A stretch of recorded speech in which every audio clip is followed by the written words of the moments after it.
Hello to all my friends out there. Hi, you guys. We meet again. This video is the best way to stockpile food is cans. This started when I moved a couple of years ago. And I thought, wow, if I ever had to move in a hurry, I couldn't get out of here. But if you stockpile in a hurry, I could get out of it. I could and did get out of a lot. Okay, so I hope my candle isn't shot. So if you have cans, you can throw them in a barrel and move them out with a dolly. Water won't damage them. They have a long shelf life. So in my mind, it's about time for a new candle. This was a pretty good candle. I bought it at the thrift store cheap.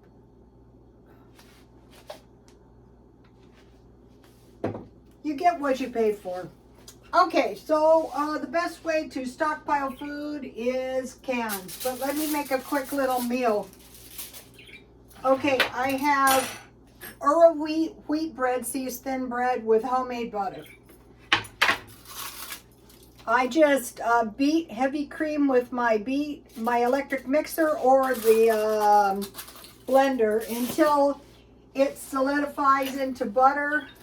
So I have butter, I have mayo, and the reason I'm having a sandwich is because I had my pork and beans left over. That was actually a good meal. I used my deli meat ham. Of all the deli meats, I think I like the ham the best. Okay, I almost forgot. Okay, what this is some cottage cheese I made. So I want to, and it tastes really good fresh. I just want to pour it in. It was 1 cup shelf-stable milk and half a lemon. And you know, when you buy your stuff, you don't know what you're getting. But when you start making your own sour cream, your own cottage cheese, then you're going to have better nutrition for sure. Okay, I'm just going to mustard on one side. So then I stockpiled about a week ago. I went to the deli, the Walmart deli, and I asked them to cut me some deli meat cut thick. There's all kinds of stuff I could make. I could make a chicken pot pie. This is roasted turkey, but it's also going to be a really, really good sandwich. And I am going to go into why always having some good turkey around. You could make a turkey quiche. You could make a little chicken pot pie. The possibilities are endless, but mostly what I do is a chicken sandwich. I mean, a turkey sandwich. So let's see, I had ham. So this is good. And then I stockpiled this good cheese. I got this at Smart and Final.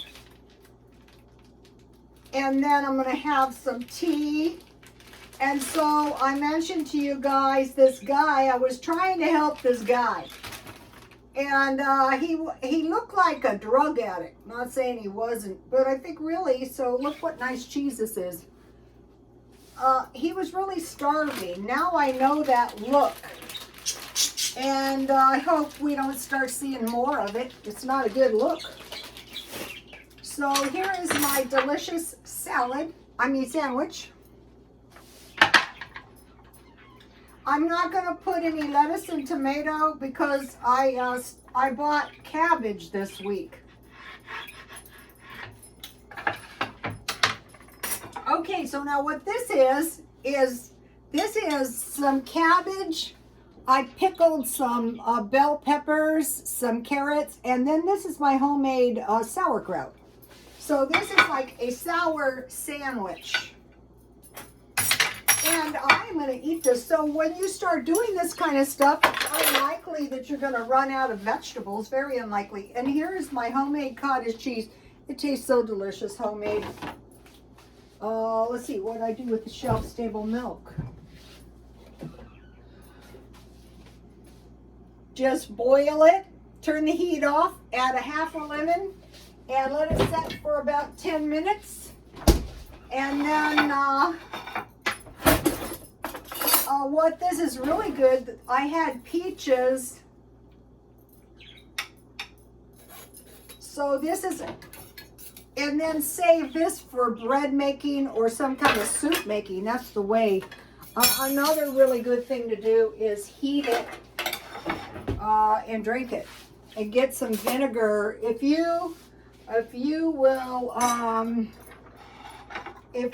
eat lemon foods and vinegar foods, if you're a little bit sick, it will really help you out. For all we know, a lot of this stuff is nothing but scurvy. Okay, salt and pepper. But Alexander the Great would protect his army with vinegar in the drinking water. So drinking the whey is a real good thing to do. Okay, so I have some good salad dressing. I have no desire to really buy more expensive food.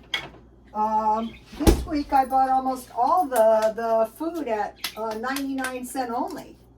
But I did buy this at Trader Joe's. So I'll put a little salad dressing on my salad. So I had, my leftover dinner for lunch. And then I have this nice sandwich and salad.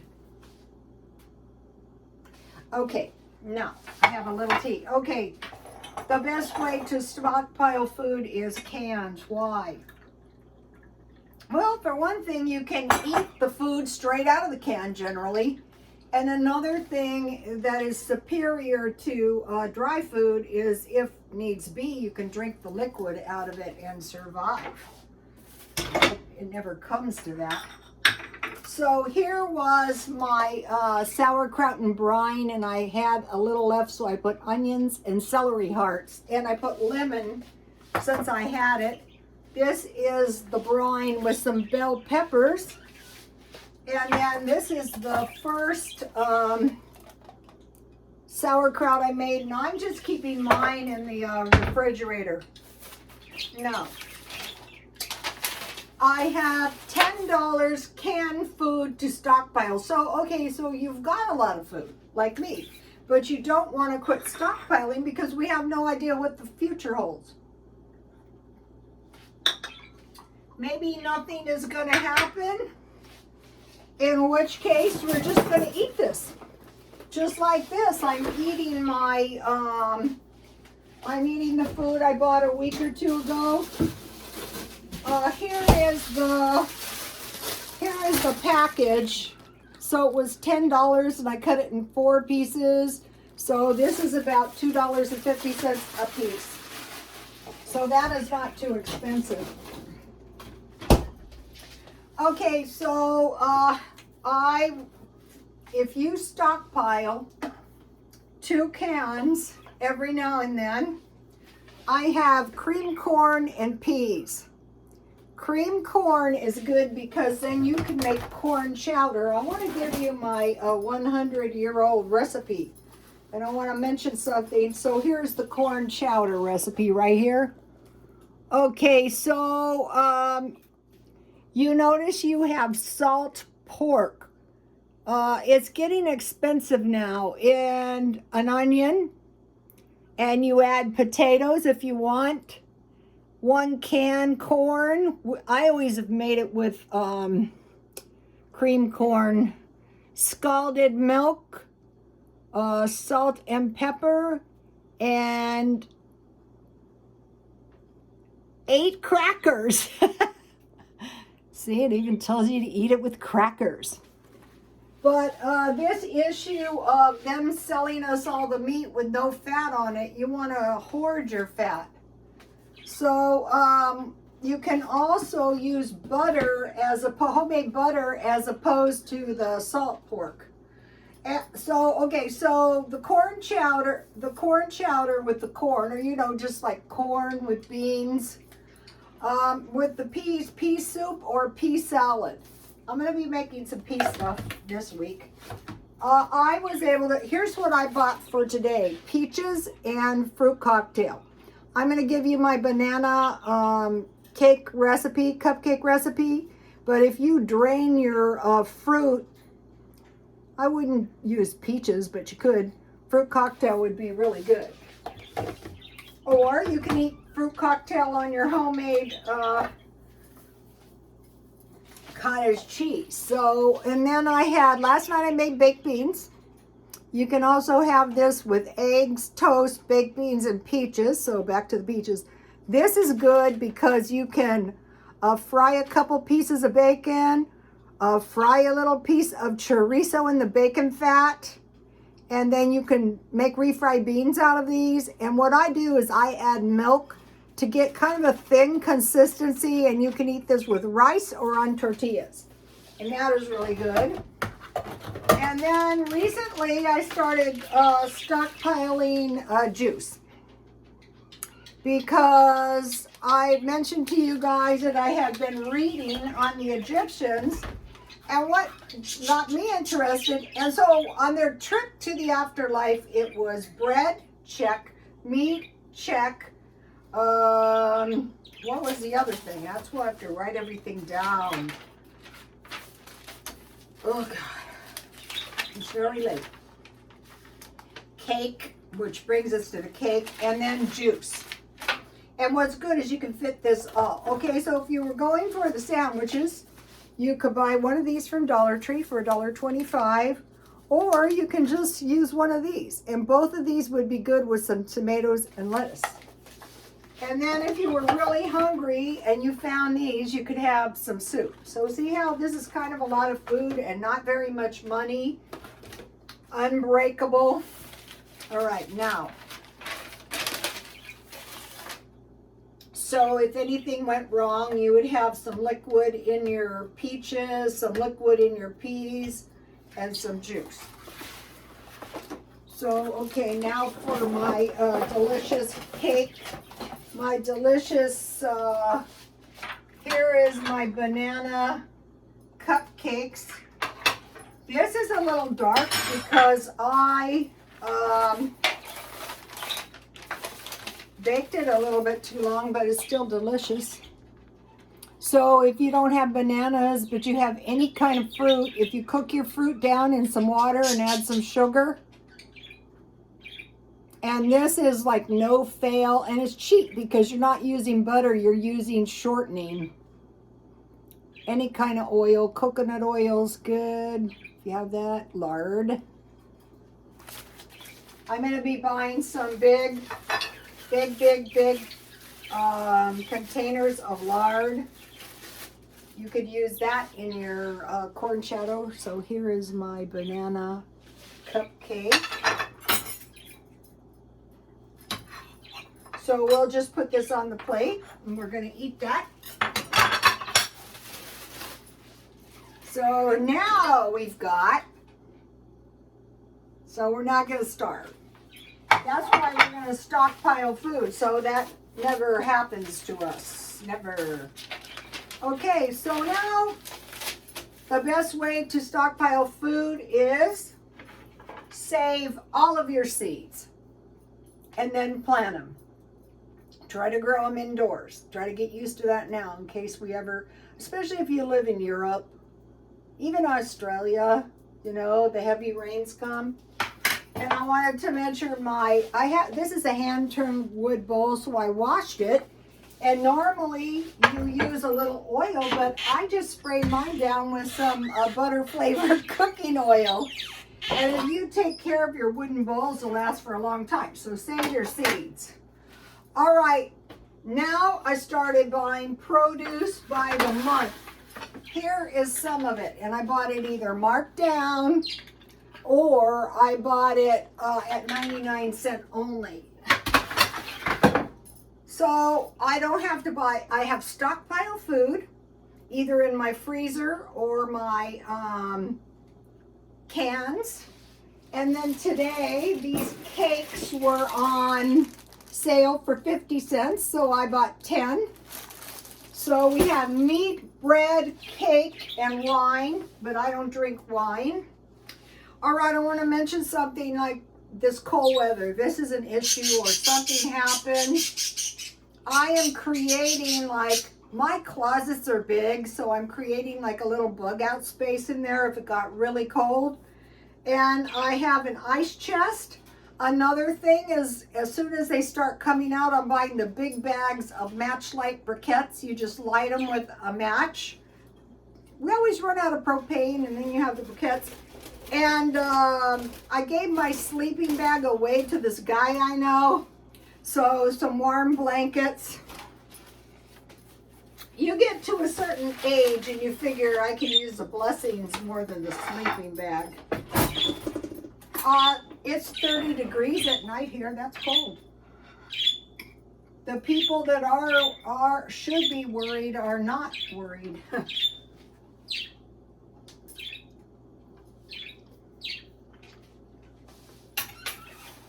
That is so much better than the stuff you buy. Now I want to mention, if you are under the weather, baby, stop. If you are under the weather 3 times a day, I mean, I've been sick before. I had toxic shock a long time ago. You don't want to eat, you're too sick. 1 cup fruit juice, 1 cup vegetable juice, 1 cup milk, and 1 cup beef or chicken bouillon or broth. When my husband was sick, I went in the morning, I took orange juice, and I told him, you've got to drink it, and he didn't want to. And then, when you get feeling a little better, a half a turkey sandwich and some tea. And then, just start eating as soon as you can.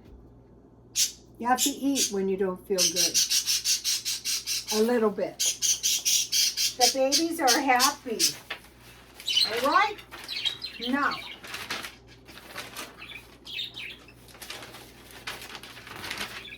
deviled ham sandwiches are good. One time I saw this older guy buying a case. I go, yeah, that's a good idea. Okay, now, if I didn't want to make the turkey sandwich, I could have heated the turkey in this and put it on some bread. That would have been good. But I'm not eating this for a little while, so I didn't want to get my my bread soggy. I could have made French fries or mashed potatoes. All right, it has been reported that eggs are $7 in California. Yeah, it's been reported by me. So that is 40 cents each. So 40 and 40 is 80. So what is reasonable in these people's minds that your portion of eggs would be like a portion of meat, like $1. So 4 hamburger patties, $3.99. So 1 hamburger for $1, 2 eggs for 88 cents. So now I want to just show you this. I'm not going to say it, but you can look at it. In my neighborhood, we had this. My phone told me. And then we had this lady in her own house. This was just under a mile. When the owner wanted his apartment back, it went from this to this. Now it's to this. Check out this video here. Okay, when the $1 food goes to $1.49, that's a 50% increase. You could buy 3 items in the past. Now it's 2 items. Whereas you had this much, now you only have this much. That is how the sneaky inflation, you go, well, it's 50 cents more. Well, it is 50% more. Okay, you guys, please like, comment, and subscribe, and God bless you all.